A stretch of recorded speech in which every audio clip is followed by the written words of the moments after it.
মশলাটা কষানো হয়ে গিয়েছে। এখন লাউটা দিয়ে দিলাম, আর এটার সাথে আমি 2 থেকে 3টা টমেটো দিয়েছি, কারণ যেহেতু এখন শীতকাল ফ্রেশ টমেটো পাওয়া যায়, এই জন্য টমেটো দিলাম। আর লাউয়ের তরকারি টমেটো ধনিয়া পাতা না দিলে কিন্তু ভালো লাগে না। তো এখন ঢাকনা দিয়ে ডেকে 5 মিনিট কষিয়ে নেব।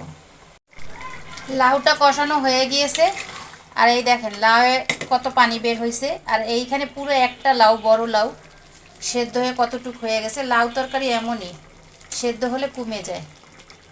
এখন আর পানি দিব না, এই পানিতেই লাউটা সেদ্ধ হয়ে যাবে, রান্না হয়ে যাবে এই পানিতেই। লাউটা যেহেতু 80% হয়ে গিয়েছে, এখন আমি দিয়ে দিলাম ধনিয়া পাতা।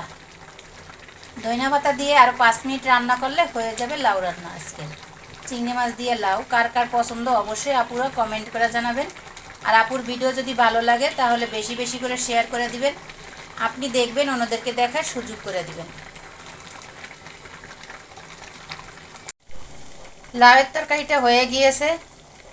তা কার কার পছন্দ লাউ চিংড়ি মাছ দিয়ে সবাই কমেন্টস করে জানাবেন।